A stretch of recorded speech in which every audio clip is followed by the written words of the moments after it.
Washingtonis toimub Iraani suhtes midagi väga kummalist. Donald Trump kutsus Valges Majas kiiresti kokku riikliku julgeolekumeeskonna, et teha lõplik otsus Iraani suhtes. Ja samal ajal hoiavad kõik hinge kinni ja ootavad, millise otsusega ta maailma ette tuleb. Asi on selles, et enne selle koosoleku kokkukutsumist teatas Trump, et reede õhtuks teatab oma lõpliku otsuse Iraani vastu peetava sõja kohta.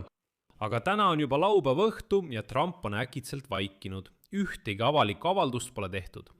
Samal ajal sai teatavaks, et Iraan ja Ameerika Ühendriigid olevat jõudnud esialgsele kokkuleppele vaherahu pikendamiseks veel 60 päeva võrra sisulisteks läbirääkimisteks. Sisuliselt on ametnikud Washingtonis juba hakanud avalikult teatama rahumemorandumi sõlmimisest Iraaniga. Kuid reedel esitas Trump ootamatult rea nõudmisi, mis puudutavad Hormuzi väina, kitsust Iraani tuumaprogrammi ja välismaal külmutatud Iraani varade vabastamist. Kuid Teheranis lükati selline tehing täielikult tagasi ja nõuti ameeriklastelt sularaha. Ning öeldi, et enne kui see raha pole Teheranis, ei näe te mingit rahu. Ja juba täna teatas Ameerika Ühendriikide sõjaminister Pete Hegseth, et USA on valmis andma uusi lööke, kui Iraan ei nõustu kõigi Donald Trumpi nõudmistega.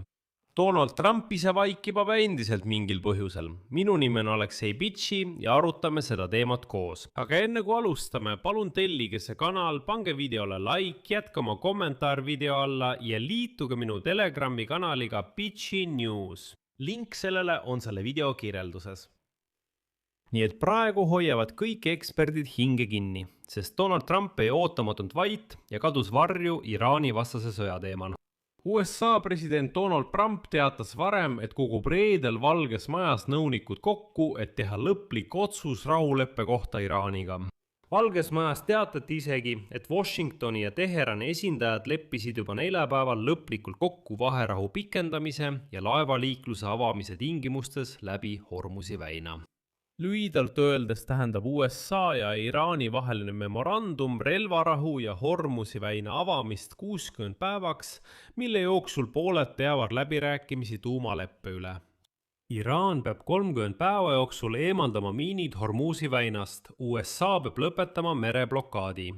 Iraan lubab väidetavalt mitte arendada tuumarelva, samal ajal kui USA võib tühistada mõned sanktsioonid, et võimaldada Iraanil naftat müüa ja vabastada esimese poole varadest, nimelt $12 miljardit. Aga ootamatult esitas Trump pärast seda kõike uued tingimused. Iraani nõusolek mitte arendada tuumarelva, miinide eemaldamine ja Hormuzi väina avamine ning Iraani Islamivabariigi olemasolevate kõrgrikastatud uraani varude väljavedu ja hävitamine. See tähendab, et Iraan peab selle kõigele lisaks lubama ära teha juba enne, kui allkirjastatakse mitte ainult leping, vaid isegi memorandum. Kuid Trump käitas just nii, ilmselt mitte niisama, ja me jõuame selle juurde. Vastuseks Iraan. Sisuliselt saatis Donald Trumpi pikalt. Iraani välisministeeriumi esindaja Esmail Bagai teatas, et Teheran ei kavatse täita Donald Trumpi käske, kes ütles, et Iraan peab nõustuma kõigi Ameerika Ühendriikide tingimustega. Edasi Bagai tsitaat.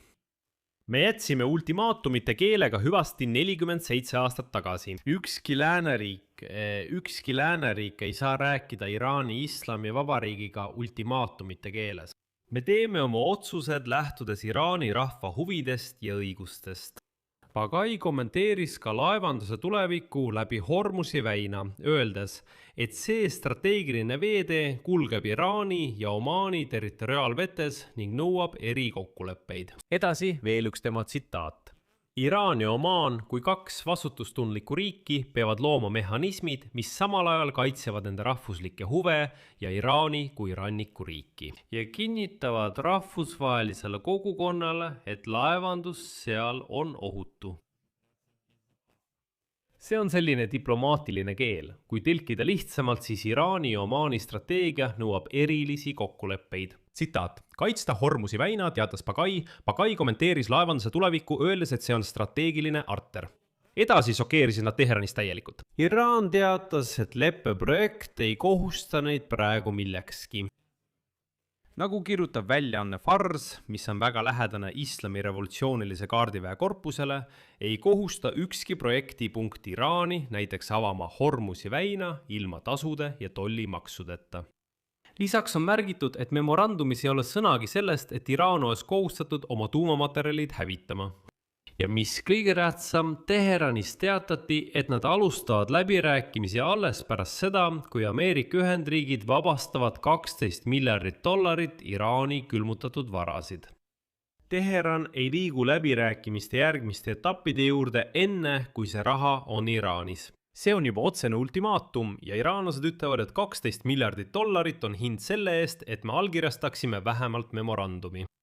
Ma arvan, et te märkasite, et viimane avaldus Donald Trumpilt Iraani kohta tehti reedel, veel enne riikliku julgeolekumeeskonna koosolekut.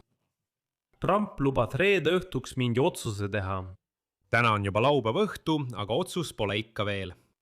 Ja alles ööpäev hiljem teatas Valge Maja, et Trump ei langetanud pärast olukorra toas toimunud nõupidamist otsust Iraaniga rahulepingu allkirjastamise kohta ning võtab veel paar päeva mõtlemiseks. Nagu teada sai, kestis Valges Majas toimunud nõupidamine Iraani küsimuse üle mitu tundi. Osalejad arutasid Teherani uut ettepanekut Lähis-Ida sõja lõpetamise tingimuste kohta. Seal arutati siis seda Iraani ultimaatumit $12 miljardi kohta. Koosoleku tulemusena otsustas Trump, tsiteerin, lükata Iraani ettepaneku lõpliku otsuse edasi. Ehk siis veel kord, Valges Majas arutati mitte seda, mida nad ise peale suruvad, vaid seda, mida neile pakub Teheran. Kuigi Donald Trump väitis varem, et enamik punkte Iraani leppe osas on pooled juba kokku leppinud. Millistes konkreetsetes küsimustes Washington ja Teheran suutsid kokkuleppele jõuda, ta ei täpsustanud. Aga ma tuletan meelde, et eelmistes saadetes oma Telegrami kanalil ma just hoiatasin ja ütlesin, et kui Trump ütleb, et mingi rahuleppe on 90-95% valmis, siis see on märk läbirääkimiste läbikukkumisest. See on märk sellest, et läbirääkimised on ummikusse jooksmas, lõplikult. Ja on ilmne, et Trump on praegu ummikusse sattunud. Kui võtta meelde, et detsembris 2025 aastal ütlesid Trump ja tema meeskond, et rahuleppe Venemaa sõja lõpetamiseks Ukraina vastu on 95% valmis. Möödunud on peaaegu pool aastat, isegi juba pool aastat on möödas ja mitte midagi pole muutunud. Läbirääkimised on täielikult peatatud. Selle nädala alguses teatas Trumpi meeskond, et rahuleppe Iraaniga on 95% valmis. Ja nüüd viimase ööpäeva jooksul on Trump mingil põhjusel täiesti vait olnud. Ja kuni Trump ei kommenteeri, miks rahulepet Iraaniga ei õnnestunud sõlmida, teatas USA sõjaminister Pete Hegseth, et praegu on olukord huvitav. Igasugune kokkulepe on kasulik. Veel kord, Pete Hegseth ütleb otse välja, et iga leping Iraaniga, ükskõik milline, on juba võit. Samal ajal rõhutas ta, et Valge Maja juht ei kiirusta otsustega, sest tahab olla kindel, et ükski rahuleping Iraaniga ei võimalda Iraanil tuumarelva saada. Ja edasi tsiteerin Pete Hegsethit. Täna hommikul rääkisin ma Donald Trumpiga. Ta palus mul rõhutada, et ta suhtub sellesse küsimusse väga kannatlikult, kuna Ameerika osaleb tõeliselt ajaloolises protsessis. Ta tahab, et iga kokkulepp oleks hea ja tõeliselt kasulik ning just sellepärast tegutseb ta kannatlikult. Kui Iraan ei nõustu kasuliku kokkuleppega, mis tagab, et riigil ei ole tuumarelva, siis peab Teheran tegelema Ameerika sõjaväega. Teate, mis selles olukorras naljakat on? Kui ajakirjanik küsis Pete Hegsethilt, kuulge, mida te mõtlesite, kui ütlesite, et iga kokkulepe oleks hea, hakkas Pete Hegseth närveerima ja ütles, et tsitaat. Mulle meeldivad ebaausad küsimused ebaausatelt ajakirjanikelt. Just kui oleks probleem selles ajakirjanikus, mitte selles, et tema ise ütles mingit täiesti arusaamatut jama. Siia panen 3 punkti. Kirjutage oma arvamusi ja järeldused selle video alla kommentaaridesse. Tellige kanal, vajutage kellukesele ja ärge unustage panna laiki. Lisaks, kui soovite toetada selle YouTube'i kanali tööd, saate seda teha, tehes annetuse ükskõik millise lingi või rekvisiitide kaudu, mis on selle video kirjelduses, või kasutades teie ekraanil olevat QR-koodi. Sellega on kõik, hoolitsege enda eest, kõike head!